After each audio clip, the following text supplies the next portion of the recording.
আসসালামু আলাইকুম রহমতুল্লাহি ওবরকাতুহু। সম্মানিত দর্শক, বিষয়গুলো নিয়ে সামাজিক মাধ্যমে বেশ খোলামেলা আলোচনা হচ্ছে।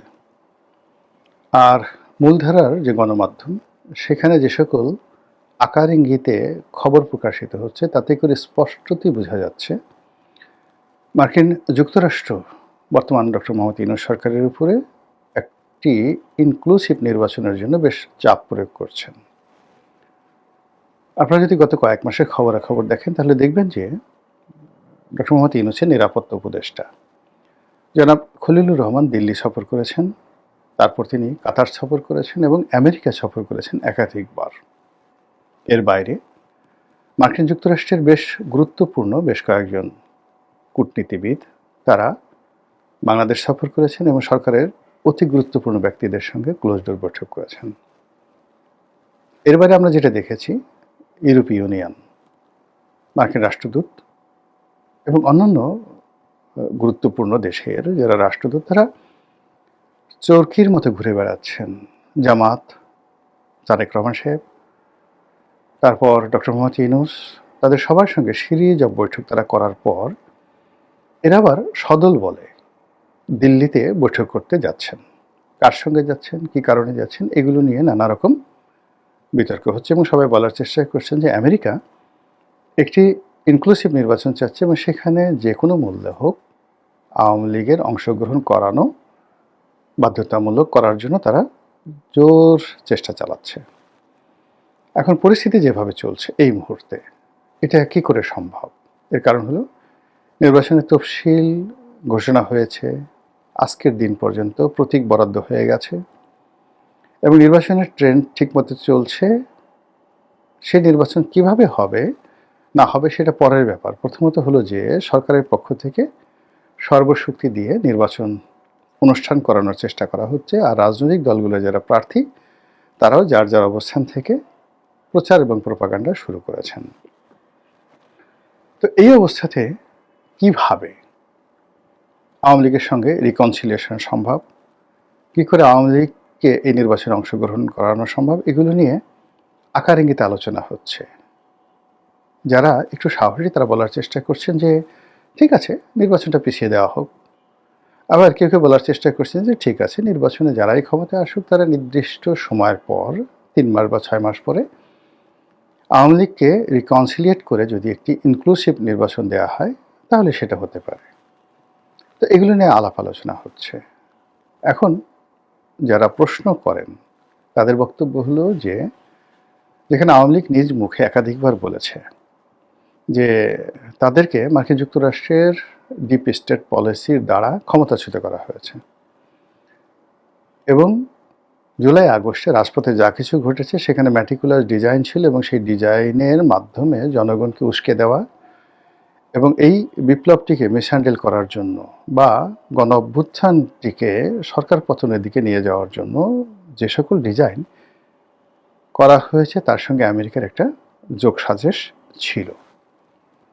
আমরা বিভিন্ন আকারের বুলেট, বিভিন্ন আকৃতির আগ্নেয়াস্ত্র সহ ওয়েস্টিন হোটেলে সেই আমেরিকার যে সামরিক কর্তা তাদের মরে যাওয়া বা মারা যাওয়া বা তাদেরকে মেরে ফেলা, হোয়াট এভার মেবি, এই ঘটনা নিয়ে নানা রকম প্রতিবেদন দেখেছি এবং কোনো রকম ময়নাতদন্ত ছাড়া সেই লাশ আমেরিকার একজন কর্নেল, সেনাবাহিনীর একজন কর্নেল যিনি দীর্ঘদিন যাবৎ বাংলাদেশে গোপনে দায়িত্ব পালন করছিলেন, তার সেই তৎপরতা নিয়ে নানা রকম কথাবার্তা বলা হচ্ছে।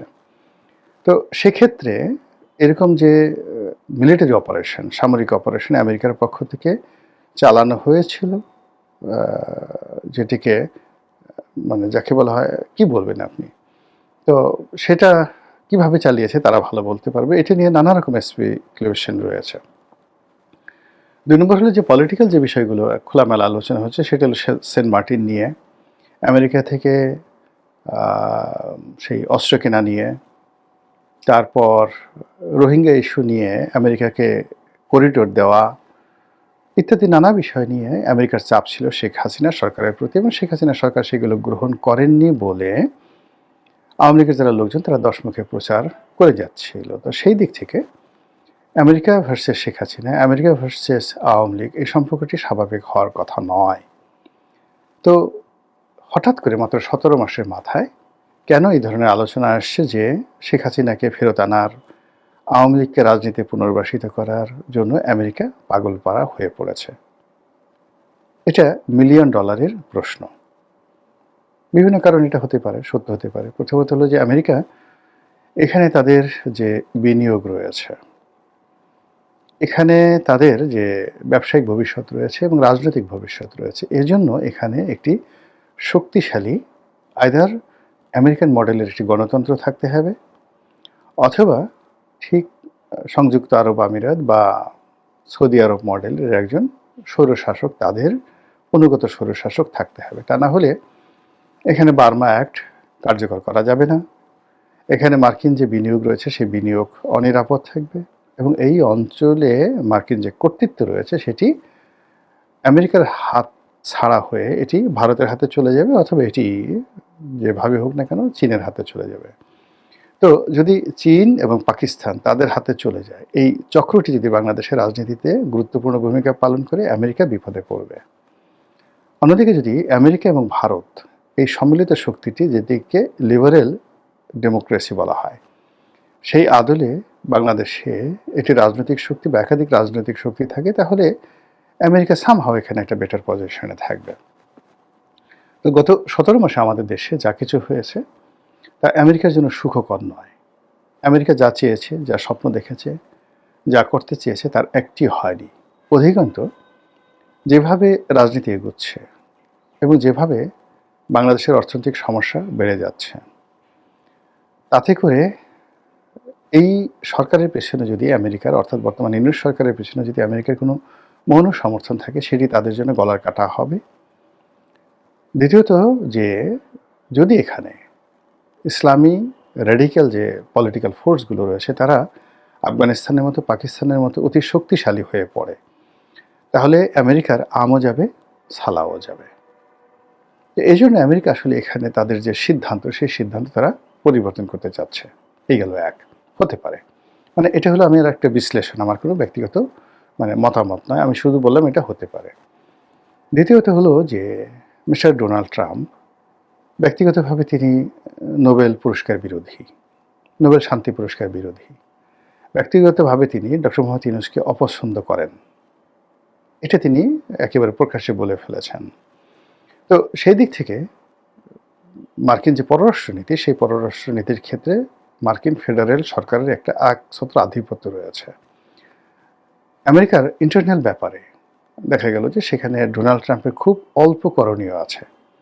সেখানের জুডিশিয়ারি এতটা স্ট্রং, সেখানকার যে গভর্নরের অফিসগুলো আরও স্ট্রং, যেখানে কাউন্সিল রয়েছে, সিটি কর্পোরেশন রয়েছে, সেখানে সিটি কর্পোরেশনে অল ইন অল, যেমন নিউ ইয়র্কের মেয়র, শিকাগোর মেয়র, তারা যথেষ্ট শক্তিশালী।